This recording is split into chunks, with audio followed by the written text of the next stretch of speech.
할렐루야. 할렐루야. 오늘도 우리를 사랑하신 하나님께서 말씀 가운데 찾아와 주실 줄 믿습니다. 옆에 계신 분들과 이렇게 인사하겠습니다. 하나님께서 당신을 사랑하십니다. 함께 할 수 있어서 행복합니다.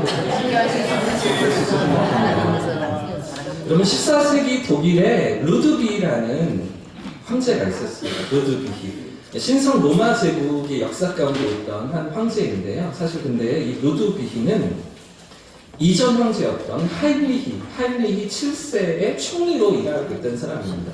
그러니까 원래는 그 하인리히 가문에서 황제가 세워져야 하는데 그 가문에 어쩌면 대가 끊겼는지 뭐 후계자가 없었는지 모르겠는데 하인리히 7세 이후에 총리였던 루드비히라는 사람이 루드비히 3세가 신성 로마 제국의 황제로 세워지는 그런 역사가 있었는데요. 그런데 언제부터인가 이 총리였던 루드비히가 교만해지기 시작했습니다. 사람들 앞에서 의시되기 시작했고요. 또 군림하기 시작하면서 많은 백성들이나 그 주변에 있던 신하들이 이 루드비히 총리를 싫어하기 시작했는데 그러던 어느 날 이 루드비히가 하루는 사냥을 나갔다가 숲속에 있는 작은 교회당을 하나 발견하게 됩니다.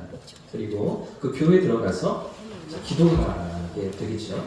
그 잠깐 시간 속에서 사냥을 하다가 그 작은 예배당에 들어가서 교회를 찾아가 이제 기도를 하게 되는데 그런데 잠시 기도하고서 고개를 들었는데 그의 눈앞에 밝은 빛이 비춰오기 시작합니다. 그리고 숫자 3이라는 글자가 그 눈앞에 보여지기 시작했는데요. 이때 이 루드비히는 이 숫자 3이 자기에게 남겨진 날수라고 생각했습니다. 밝은 빛과 함께 찾아와 보여지는 비춰지는 숫자 앞에서 이게 내 인생에 남아있는 날수가 아닌가 이렇게 생각했던 것이죠. 그래서 3일밖에 자기의 인생이 남지 않았다고 생각하고서 마음과 태도를 고쳐먹기 시작했습니다. 자신에게 남은 3일 동안 정말 최선을 다해서 착하게, 선하게, 천사처럼 살겠다고 다짐하면서 황제를 위해서, 국민들을 위해서 3일을 지내게 되는데요. 자, 그런데 그 3일이 지나고서 어떤 일이 생겼을까요? 아무런 일도 생기지 않았습니다. 죽음이 찾아오지 않았습니다. 아니, 그럼 3일이 아니고 3개월인가? 이렇게 생각을 하고서 3개월 동안 이제 더 열심히 착하게 살겠다고 마음을 먹은 것이죠. 자, 그러자 주변에서 변화가 일어나기 시작했습니다. 사람들도 그를 반기기 시작했고요. 사람들이 그를 친절하게 맞아주기 시작했는데 그렇게 또 3개월의 시간이 흘렀습니다. 그런데도 죽음이 찾아오지 않는 것이죠. 아니, 그럼 내가 계산을 잘못했나? 이번에는 그래서 그가 3년이라고 생각했습니다. 그리고 3년 동안을 겸손한 자세로 지내게 되었는데요. 그러자 이 황제와 신하들이 알아보기 시작했습니다. 그리고 모든 주변에 있는 사람들만 아니라 국민들까지도 그 루드비히 총리의 삶을 보면서 감동을 받기 시작했는데요. 그러던 어느 날 이 하인리히 7세가 병으로 갑자기 죽게 되었습니다. 그리고 이 황제가 죽으면서 유언을 남겼는데 뭐라고 남겼을까요? 다음 황제로 루드비히 총리를 세워라 라고 유언을 남긴 것이죠. 그때 반대하는 사람이 아무도 없었다고 합니다. 모든 국민들이, 모든 시다들이 만장일치로 그렇게 하겠습니다. 받아들이면서 그 다음 황제로 루드비히를 세웠다는 것인데요. 314년입니다. 314년 바로 그 숫자 3을 보고 3년째가 되던 날, 그날 루드비히가 신성 로마 제국의 황제가 되었다는 것이죠. 여러분, 무슨 이야기입니까? 오늘이 마지막인 것처럼 살아가는 것이죠. 오늘이라는 시간이 내 인생의 마지막 날인 것처럼 3일이 남은 것처럼 3개월이 남은 것처럼 3년이 남은 것처럼 살았을 때 그의 삶이 변화되고 주변 사람들도 알아보고 그 인생에 놀라운 일들이 일어난다는 것 아니겠습니까?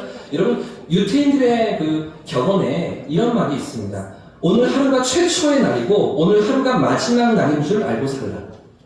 그러니까 오늘이 내가 받은 최초의 날, 첫날이라고 생각하고 또 마지막 날이라고 생각하면서 살아가라. 그렇게 살아갈 때 너의 인생이 진짜 값어치 있어진다.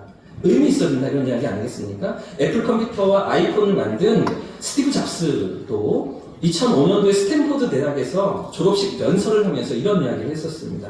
33년 동안 나는 매일 아침 거울을 보면서 스스로에게 물었습니다. 오늘이 내 인생의 마지막 날이라면 오늘 하려고 하는 그 일이 진짜 하고 싶은 것인가? 라고 물었다는 것이죠. 이 일이 진짜 내가 하고 싶은 일인가? 마지막 날이라면 진짜 이 일을 하겠는가? 라고 매일 아침마다 거울 앞에서 자기 자신에게 물었다는 것입니다. 그리고 그 대답이 40날 동안 연속해서 아니오라면, 계속해서 아니오라는 대답이 찾아진다면 나는 무언가 바꿀 필요가 있다는 것을 깨닫고 곧 바꾸었습니다. 라는 것이죠. 자기 삶을 돌아보고서 내 인생의 마지막 날이라면 무엇을 할 것인가를 생각하고 오늘 하고 있는 것이 아니라면 그것을 바꾸고 변경했다.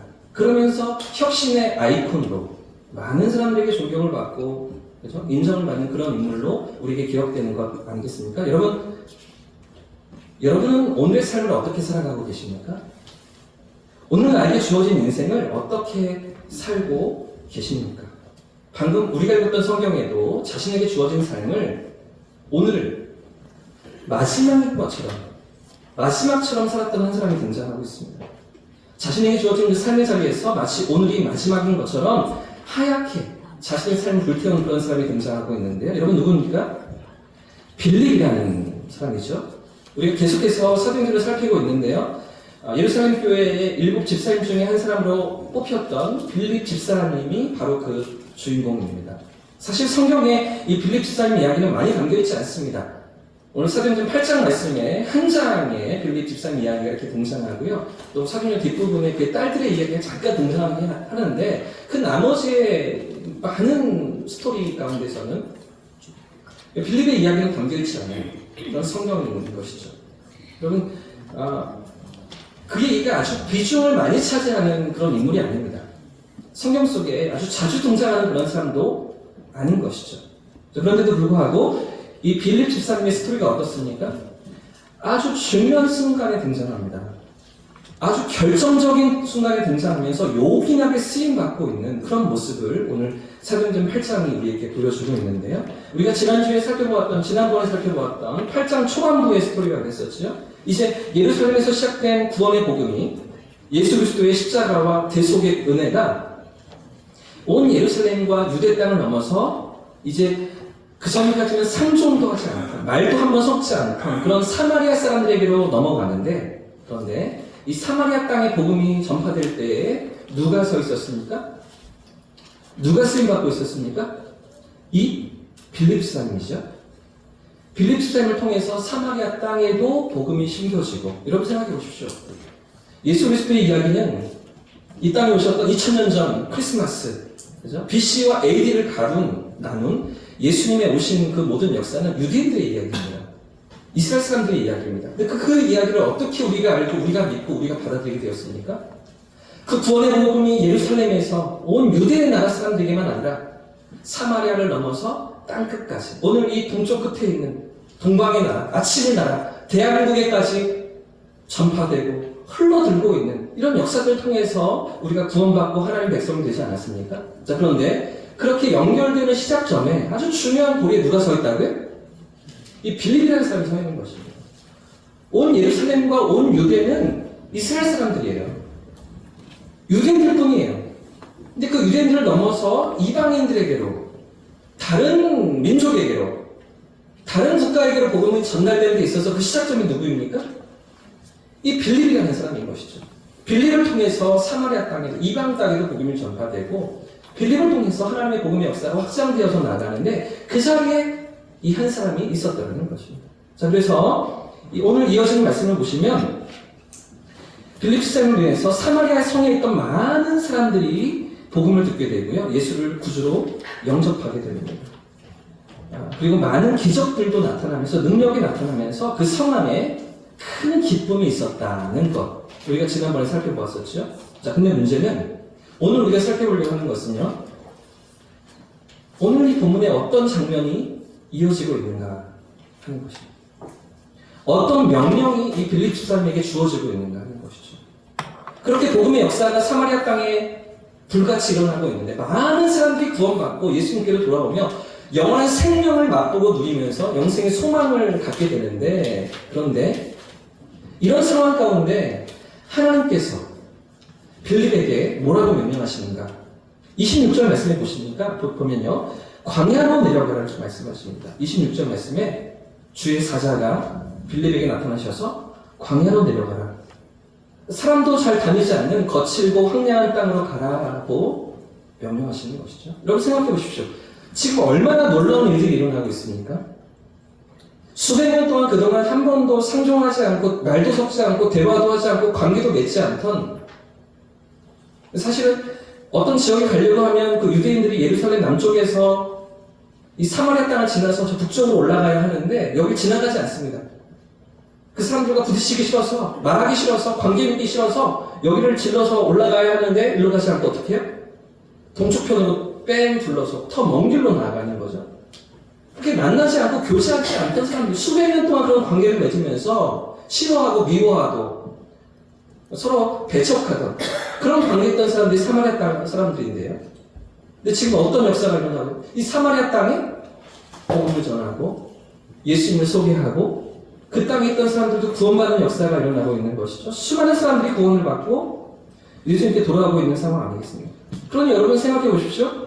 조금만 더 사역하면 어떤 일이 벌어지겠습니까? 조금만 더 빌립 집사님 여기서 일들을 이어간다면 어떻게 되겠습니까? 더 많은 사람들이 구원받을 거잖아요. 더 놀라운 복음의 역사가 나타나지 않겠습니까? 그런데 왜 하나님께서, 왜 주의 사자가 빌립더러 광야로 내려가라, 저 먼 곳으로 내려가라. 이 거리가 사실은 한 100km 정도 됩니다. 가까운 거리가 아니에요. 상당히 먼 거리를 100km 걸어서 가는데, 여러분 생각해 보십시오. 하루 이틀 만에 갈 수가 있겠습니까? 적어도 사흘, 나흘은 걸려서 그 먼 거리를 가도 왜 가야 되는지도 몰라요. 무엇 때문에 가야 하는지도 몰라요. 가라고 하시니까 가는데요. 근데 왜 가라고 하시는 거죠? 하나님의 뜻이 무엇입니까? 이렇게 빌립을 보내시면서 하나님께서 기대하시는 것이 무엇인가 하는 건데요. 자, 오늘 두 가지를 생각해 보려고 합니다. 먼저 26절부터 28절까지 말씀을 한 번 더 살펴보겠습니다. 26절부터 있습니다. 시작. 주의 사자가 빌립에게 말하여 이르되 일어나 남쪽으로 향하여 예루살렘으로 가사 내려가는 길까지 가라 하니 그 길은 광야라. 일어나 가서 보니 에티오피아 사람 곧 에티오피아 여왕 간닥의 모든 국고를 맡은 관리인 내시가 예루살렘에 왔다가 돌아가는 수레를 타고 선지자 이사야의 글을 읽으라. 아멘. 여러분, 주의 사자가, 하나님께서 천사를 보내셔서 빌립에게 나타나시고 광야로 내려가라 명령하실 때 빌립 집사님의 반응이 무엇입니까? 하나님께서 그 빌립에게 기대하시는 모습이 무엇입니까? 함께 따라해 보겠습니다. 즉각적인 순종을 기뻐하신다. 하나님께서 원하시는 것은 즉각적인 순종이었습니다. 즉각적인 순종을 기뻐하시는 것이죠. 여러분 보십시오. 지금 빌립은요, 여러 가지 생각을 하지 않습니다. 왜 그래야 하는지, 이유가 무엇인지 따지지 않습니다. 그저 순종하는 것이죠. 그저 따라 나서는 것입니다. 지금 27절 말씀에 뭐라고 기록하고 있습니까? 27절. 일어나 가서 보니. 가서 보니까 그렇게 되었다는 거죠. 가기 전에는 몰랐다는 거예요. 일어나 가서 보니까 그 상황이 되어 있는데 알지도 못하고 갔더라는 것이죠. 즉시로 순종하는 것입니다. 알지 못해도 순종하는 것이죠. 가라 하실 때 지체 없이 따라 나서고 있는 것인데요. 여러분, 그렇게 순종하며 나아갈 때 누가 그 광야 한복판에 있었습니까? 일어나서 가서 보니 에티오피아 고위 관리가 그 광야에 길을 가고 있던 것이죠. 여러분, 이 고위 관리는 에티오피아의 여왕이었던 간닥의 국고를 맡은 그런 사람이었습니다. 이 간닥이라는 이름은요, 사람의 이름이 아니고요, 왕의 이름입니다. 파라오 할 때, 그럴 때, 그 파라오가 이름이 아니라 왕의 명칭이잖아요. 이집트 파라오 이런 것처럼 간다게, 에티오피아 간다게라고 하면 왕의 이름입니다. 여왕이었습니다. 근데 이 여왕의 국고를 맡은, 지금 같으면 어떤 사람입니까? 한 나라의 재무부 장관. 우리나라 같으면 기획재정부 장관, 그죠? 부총리급입니다. 그 정도의 높은 고위 관리가 그 광야길을 지나서 에티오피아로 다시 내려가고 있는데, 예루살렘으로 예배하러 왔다가, 절기를 지키러 예배하러 왔다가 다시 고국으로 돌아가는 그런 상황이었습니다. 아마도 이 고위 관리는 에티오피아잖아요. 에티오피아는 그 아프리카권인데, 그런데 아마도 이 고위 관리는 유대인이었을 걸로 추정됩니다. 유대인. 당시 유대인들은 바벨론 포로 시대를 거치면서 여러 지역으로, 여러 국가로 흩어져 살고 있었거든요. 그러니까 이 고위 관리는 아마 에티오피아에서 태어난 유대인이었을 가능성이 아주 높습니다. 그렇게 타국에서 태어나서 고위 관리까지 출세를 했지만 율법대로, 유대인들의 그 율법대로 절기를 지키기 위해서 예루살렘으로 방문했던 것이죠. 뿐만 아니라 그가 에티오피아로 돌아가면서 마차안에서, 그 수레안에서 무엇을 읽고 있습니까? 성경을 읽고 있잖아요. 구약 성경을 읽고 있는 것입니다. 이사야서 말씀을 읽고 있는데요. 그렇게 출세를 했는데도 불구하고, 그렇게 높은 지위에 올랐는데도 불구하고 유대인으로서의 정체성을 잃지 않고서 예루살렘을 찾아와서, 그 먼 거리를 찾아와서 절기를 지킬 뿐 아니라 이사야 선지자의 글도 읽을 정도로, 그 구약 성경을 탐독할 정도로, 그 정도로 신실했던 유대인인 것이죠. 그런데 이 에티오피아 내시의 문제가 무엇입니까? 지금 그가 갖고 있는 답답함과 속상함이 무엇입니까? 성경을 읽으면서, 그 이사야서를 읽으면서 이해할 수가 없었던 것이죠. 이게 어떤 말씀인지를 깨달을 수가 없었던 것입니다. 바로 그때 이 빌립사임을 이 에티오피아 내시가 만나고 있었던 것인데, 여러분 지금 이 빌립사임의 즉각적인 순종이 우리에게 말하고 있는 것이 무엇일까요? 어떤 교훈을 우리에게 주고 있습니까? 하나님께서 어떤 사람을 통해서 일하실까요? 순종하는 사람을 통해서 일하시는 것이죠. 할렐루야. 순종하는 사람을 통해서 하나님의 역사를 이뤄가시는 것입니다. 여러분 작년에도 제가 한번 이야기를 드렸던 것 같은데요. 제 삶에 있어서, 저에게 있어서 하나님의 인도하심을 생생히 느끼기 시작했던 그 삶의 자리는, 제가 신학교를 졸업하고 1년 동안 선교지로 떠나던 그런 순간이었습니다. 신학교 졸업을 앞두고서 힘든 3학년 때 성령께서 계속해서 제안해 주시는 마음들이 있었거든요. 금요일마다 3주 동안 연속해서 제 마음속에 부딪혀오는 그런 말씀들이 있었습니다. 좁은 문으로 가라, 좁은 길로 가라, 남들이 가지 않는 길로 가라 말씀해 주시고요. 그런가 하면 넌 아이라 하지 말고 내가 보내는 곳으로 가고 내가 주는 말을 전할지, 이런 말씀으로 저에게 부딪혀 오시고요. 이스라엘의 하나님은 화려하고 눈부신 곳에 계시는 것이 아니라 숨어 계시는 하나님이시다. 숨어 계시는 하나님, 아파하는 자, 눈물 짓는 자들에게 찾아가시는 하나님이시다. 이런 말씀들을 계속 저에게 주셔서 그 말씀을 통해서 부담을 주시는데 거부할 수가 없는 거죠. 그래서 신경을 마치고서 제가 곧장 졸업식도 치르지 않고 파키스탄으로 날아갔어요. 그리고 제 인생에서 진짜 잊을 수 없는 그곳에 함께하시는 하나님, 제 삶에 가까이 찾아오시는 하나님, 돌보시고 인도하시는 하나님, 가장 좋은 것을 선물로 주시는 그런 하나님을 제가 경험하고 체험할 수가 있었는데, 그런데 여러분 제가 그렇게 순종할 때 하나님께서 저에게 주신 가장 큰 선물이 뭔지 아십니까? 제가 1년의 시간을 이렇게 토막 내어서 하나님께 맡겨드렸을 때, 그때 하나님께서 저에게 보상해 주실, 갚아주신 가장 큰 선물이 뭔지 아십니까? 하나님께서 저를 책임져 주신다는 겁니다. 하나님께서 저를 붙들고 계시고 인도해 주신다는 것이죠. 사실 저는 돈을 가지고 가지 않았어요. 제 수중에 있는 돈은 돌아올 비행기표 살 돈밖에 없었습니다. 근데 거기에서 모든 생활을, 모든 사역을, 모든 만남을, 모든 배움을, 모든 경험을 하나님께서 다 이끌어 주시고 물질도 채워주시고 사람도 붙여주시는, 책임져 주시는 하나님을 경험하는 시간이 저에게 있었는데요. 여러분, 하나님께서 우리에게 기대하시는 것이 무엇입니까? 오늘 나에게 요구하시는 삶의 모습이 무엇입니까? 그 하나님의 인도하심 앞에서 순종하는 나아가는 것이죠. 믿음으로 반응하는 나아가는 것이죠. 여러분 지금 빌립사임을 한번 생각해 보십시오. 얼마나 성공적인 사역이 그 사마리아 땅에서 일어나고 있었습니까? 얼마나 많은 사람들이 구원의 복음을 듣고 하나님께로 돌아오고 있었습니까? 얼마나 풍성한 열매가 맺혀지고 있었습니까? 자, 그런데 이런 빌립 집사님이 지금 어떻게 순종하고 있을까요? 즉각적으로 순종하는 것이죠. 가라 하시는데 이유를 알지 못해도 순종하는 것입니다. 당장은 이해할 수 없지만, 납득하기 어려운 상황이지만, 그럼에도 불구하고 하나님의 말씀 앞에, 하나님의 부르심 앞에 믿음으로 순종하며 그가 나아갔던 것입니다. 사랑하는 여러분, 오늘 우리의 삶에도 이런 순종이 있기를 축복합니다. 이런 믿음이 있기를 축복합니다. 성령의 인도하심 앞에 믿음으로 반응하면서 인도하심을 따라 나아가는 저와 성령님 되시길 축복합니다. 자, 그런가 하면 빌립 집사님을 광야로 이끄실 때 하나님이 또 하나 가셨던 하나님의 뜻이 있는데요. 왜 하나님께서 빌립 집사님을 광야로 인도하셨는가?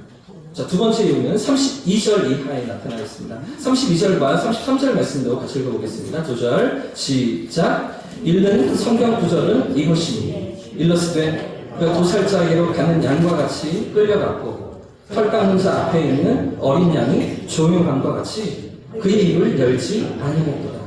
그가 굴욕을 당했을 때 공정한 재판도 받지 못하였으니 누가 그들의 세대를 말하리요.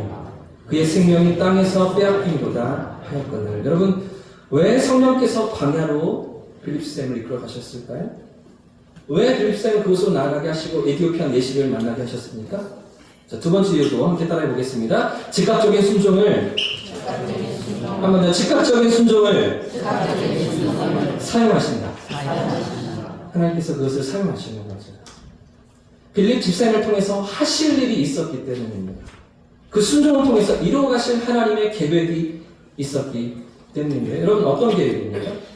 지금 에티오피아 내시가 이사야서 성경을 읽고 있는데, 그런데 마침 어떤 본문을 읽고 있었습니까? 이사야서 53장 말씀입니다. 메시아 예언이라고 불려지는, 그렇죠? 오실 메시아, 오실 구원자에 대해서 약속하고 있는 바로 그 대목을 에티오피아 내시가 읽고 있었던 것이죠. 그러나 이 내시는 이 말씀을 도대체 이해할 수가 없었습니다. 이 말씀이 어떤 의미인지 어떤 뜻인지 깨달을 수가 없었던 것이죠. 왜 그렇습니까? 당시에 유대인들은 그들이 가졌던 메시아는 로마 제국의 압제를 받고 식민 지배를 받는 그들 가운데 그 이스라엘에게 자유를 주고 독립을 주고, 그죠? 그들을 다시 번영케 해주는 그런 구원자를, 그런 메시아를 기다리고 있었기 때문이죠. 자, 그런데 지금 이사야서 53절 말씀은 고난받는 종을, 고난받는 메시아를 말하고 있기 때문에 이게 무슨 말씀인지 이해할 수가 없었던 것입니다.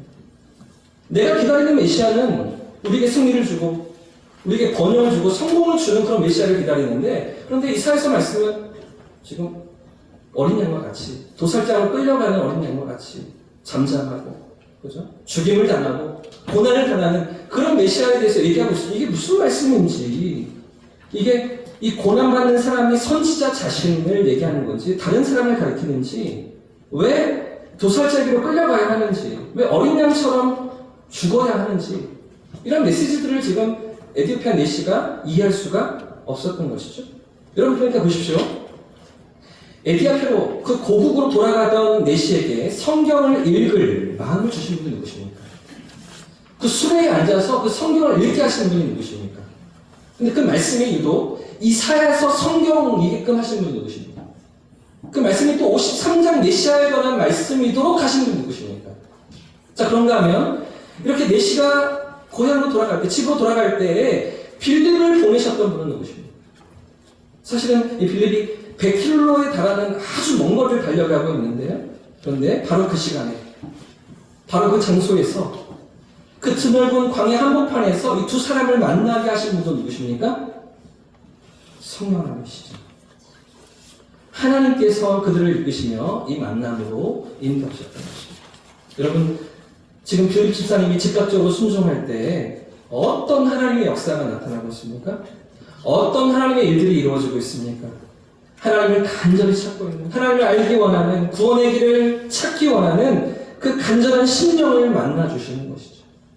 빌립 집사님을 통해서 그 에티오피아 내시에 그 하나님을 찾고자 하는, 하나님을 만나고자 하는 그 간절한 영혼을 찾아가 주시고 만나주시며 그 인생을 붙드시고 구원하시는 놀라운 역사를 이뤄주셨던 것입니다. 여러분, 만약 빌립 집사님이 순종하지 않았다면 어떻게 되겠습니까? 만약 광야로 내려가라는 말씀에 따르지 않았다면 어떻겠습니까? 아무런 일도 일어나지 않는 것이죠. 아무런 역사도 나타나지 않았을 것입니다. 그러나 여러분, 즉각적으로 순종할 때, 즉시로 순종할 때 하나님의 역사가 나타나는 줄 믿습니다.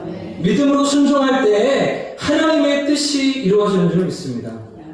사랑하는 여러분, 오늘도 우리가 이 땅을 살아갈 때 하나님께서 나에게, 하나님께서 우리에게 기대하시는 믿음이 무엇일까요? 우리 삶에 요구하시는 믿음이 무엇일까요? 때로는 이해되지 않아도 다 알 수 없어도 순종하는 것이죠. 인도하심 앞에서, 이끄심 앞에서, 성령의 감동하심 앞에서 즉각적으로 순종하는 것입니다. 이런 믿음을 주님이 기뻐하시고 사용하신다는 것이죠.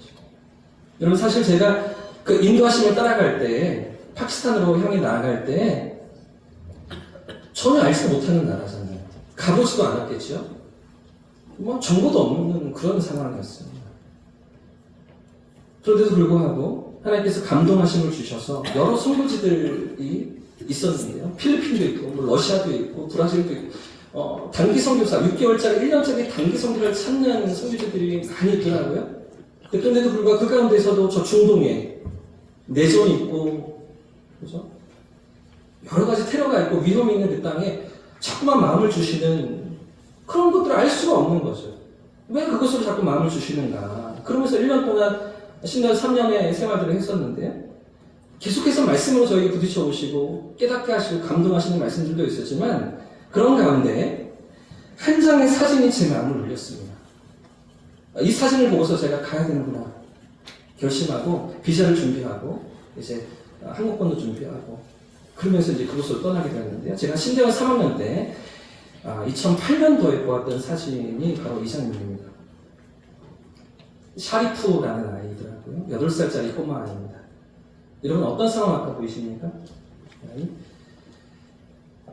8살짜리 소년이 빵을 훔치다가 걸렸습니다. 잡혔습니다. 많은 지금 동네 사람이 다 몰려있는 그런 상황인데요. 이 빵 훔치다 걸린 아이, 잡힌 아이에게 어떤 일이 벌어질까요? 이 아이가 어떤 벌을 받게 될까요? 여러분 놀라지 마십시오. 다음 사진을 보여주세요. 또 넘겨주세요. 네. 이 사진 제가 봤습니다. 네, 여기까지입니다. 빵 하나를 훔쳤다고 팔을 부러뜨리는 거예요. 이슬람 율법에 눈에는 눈, 이에는 이잖아요. 훔쳤으면 팔 내놔. 넘겨주세요. 지어주세요. 이 사진이 저희 마음을 울렸습니다. 이런 어둠에 갇혀있는 지금 21세기를 살아가면서도 하나님을 알지 못하고 하나님의 은혜와 사랑을 알지 못하고 어둠 속에 갇혀서 사탄의 그 어둠의 권세에 사로잡혀서 그렇죠? 저나 살아가는 사람들 어떤 줄 아십니까? 온몸을 다 몸으로 칭칭 감싸는데 여자분들 같은 경우에 눈만 이렇게 내놓고요. 눈도 보지 못하게 눈도 이렇게 망사로 해서 겨우 걸어갈 수 있게 하면서 지나가는 사람들이 눈도 보지 못하도록 이렇게 온통 다 뒤집어 씌워놓고 살아요. 왜요? 다른 남자들이 우리 집안의 여자들을 보고서 음욕을 품으면 안 되니까 이렇게 한다는. 그럼 남자들이 잘못이잖아요. 음욕을 품는 음란한 생각하는 남자들이 그렇게 못하게 해야 되잖아요. 근데 어떻게 여자들 다 이렇게 감싸놓고 시장도 가지 못하게 하고 일도 하지 못. 시장도 남자들이 가요. 요즘 집안에가 있어야 하는 거죠. 제가 다음 주, 그 다음 주에 한번 보여드리게 될 것 같은데요. 이란 같은 나라에서는 100여 년 전까지 여자는 딱 2번 집 밖에 나간대요. 집 밖에 나갈 수 있는 여자들은 평생 동안 2번 나갈 수도 있다. 이란에서는. 그랬대요, 얼마 전까지. 언제?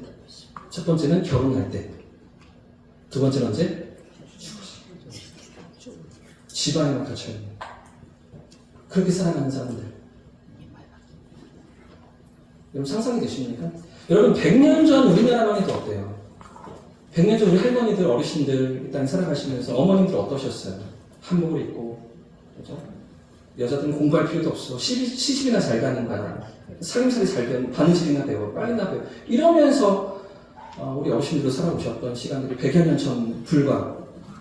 근데 어떻게 우리가 이렇게 편안하게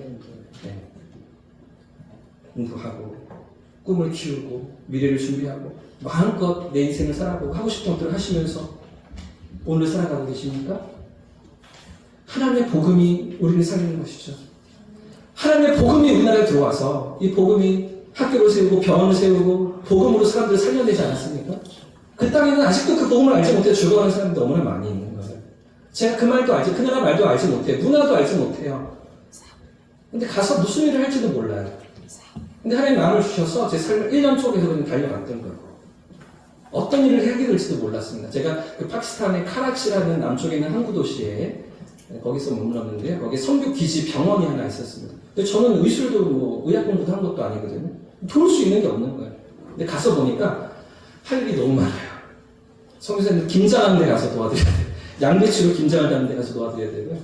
선교사님들 사역지 따라다니면서 같이 이렇게 옆에서 보조하고 도와드릴 수 있는 게 너무 많더라고요. 그 중에 제가 했던 일 아주 중요한 일 하나가 뭔지 아십니까?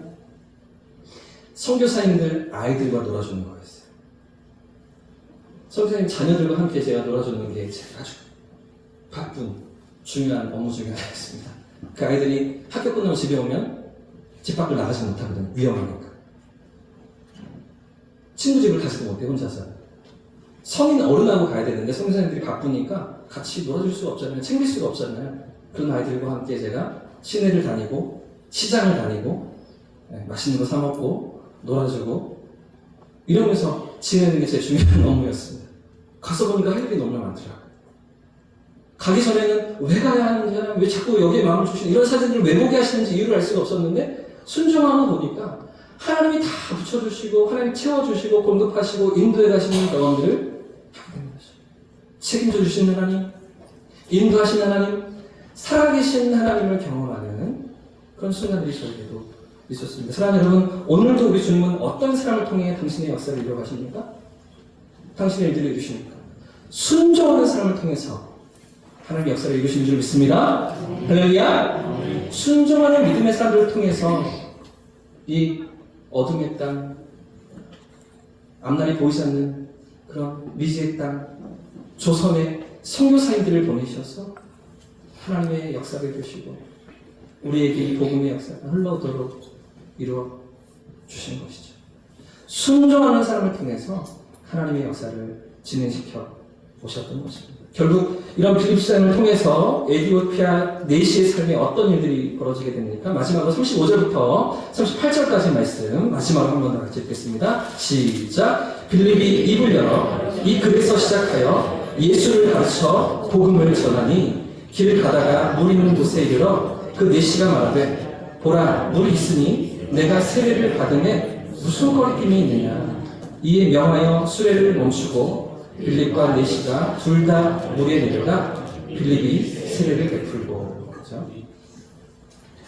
그렇게 그 내시가 간절히 찾던 진리를, 구원의 길을, 생명의 복음을 깨닫고 받아들이고 있는 거죠.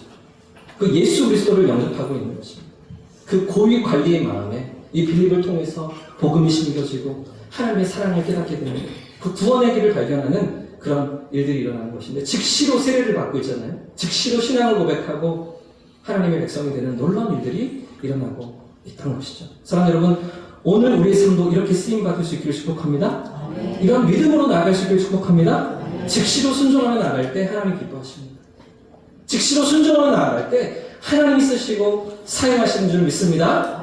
우리에게 주신 하나님의 감동과 인도하심 앞에서 그 감동을 물리치지 마시고 때때로 말씀 가운데, 기도 가운데, 일상을 살아가면서 내 삶의 자리에서 운전하다가 사람들 만나다가 우리 마음속에 주시는 성령의 감동하심 앞에 순종하며 살아가는 이번 한 주가 되시기를 예수님으로 축복합니다. 그런 삶을 사용하시고 그런 삶을 통해서 이루어가시는 하나님의 역사를 꿈꾸며 소망하며 믿음으로 나아가는 저와 백성들 되시기를 예수님으로 축복합니다.